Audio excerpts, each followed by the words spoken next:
Hey, my name is Jacob Espinoza, leadership coach and consultant. Thanks for being here. Thank you. Today we're going to talk about the introvert, extrovert dynamic. This dichotomy gets talked about a lot, but is understood well by a very few people. I don't get it.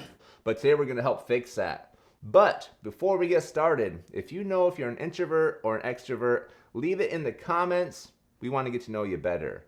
And if you're leading a team or work with people often, understanding how these two groups are different will save you a ton of headaches. I'm in too deep. So stay tuned. You want to get the most out of your team. I promise you this is going to help out a ton. So first, let's quickly explain how these two groups are different. Understanding this will help everyone on your team be at their best, and you're going to help support that. At the root, the difference between extroverts and introverts is all about how we get our energy. People with a preference for extroversion are energized by interacting with others and sharing their ideas, while people with a preference with introversion get their energy by having time to reflect. So there's a difference between the outward versus the inward. And that's it. We get our energy from different places. At its root, that's the difference. Introverts get energy by having time to reflect before taking action, and extroverts are energized by taking action before reflecting. So it's pretty simple, right? I get it. But let's look at how we see this come to life. I'm sure you've noticed that in meetings, there are certain people who feel comfortable just speaking about any topic. Doesn't matter what it is, they feel free just speaking their mind. And others who are a lot less likely, they're more reserved. Well, this is because introverts want time to reflect before they share their ideas out loud. They want to make sure they're sharing fully formed thoughts. But extroverts are much more comfortable speaking and then reflecting later on what was said. Sometimes introverts love having extroverts in the room because they do all the talking, so they can just sit back and observe. But other times, extroverts are so quick to interrupt each other that it can become challenging for introverts to create space and contribute to the conversation. Those with a preference for introversion, and really quick, let me discuss why the word preference is so important. Because here is the truth. We all need to reflect, and at times we all get energy from being around other people. But we all have a preference. We have a place where we're most comfortable. Think about it like rooms in a house, right? You walk around, you go to the kitchen, you watch TV in the living room, but at the end of the day, you're probably gonna go back to your own room. This is the same way it works with personality preferences. We're all able to do both, but we also have a preference, a place that we prefer to be. Again, leave your preference in the comments because we'd love to get to know you better. Just do it. Okay, so back to talking about how we are different. Those with a preference for introversion might look at extroverts like they're kind of silly or dumb because they're sharing thoughts before they're fully formed. Bro, what are you talking about, man?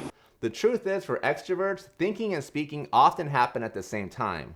They're just thinking out loud. On the other hand, those with the preference for extroversion can look at introverts as being two-faced because they're not saying how they're feeling. When an introverted peer remains silent in a meeting and then speaks their mind later on, extroverts can interpret this as talking behind their back, even if this wasn't the intention. All right, so it's gonna be like this. It's gonna be like this.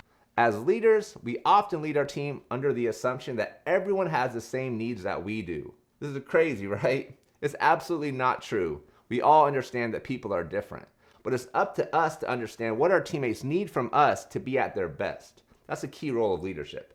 You smart. Understanding the difference between extroverted and introverted individuals can be a great start to understanding our team. So let's look at a few things we can do to help out introverted individuals on our team. First, look for opportunities to communicate in writing. When we have a meeting, send meeting agendas ahead of time so they can reflect before the meeting. Also, pay attention for people raising their hand, as introverted people may not feel comfortable talking over their peers and will likely look for ways to create space before joining a conversation. For the extroverts on your team, be sure to make room for them to talk through their ideas. And understand these ideas aren't going to be fully thought out, but they'll appreciate the opportunity to brainstorm. Pay attention to their body language, as they're very expressive while they talk. And finally, is to partner them with others. This would be a great way to keep them engaged. Overall, don't forget people are people. They're all different, and a great key to leadership is listening and understanding what your team needs from you. If you found this video helpful, like and subscribe for more leadership-related content. And follow me on Twitter. I post original content there every single day. And if you think you know if you're an extrovert or an introvert, leave it in the comments. Like I said before, we want to get to know everybody better. I'm doing the best that I can over here. Do better.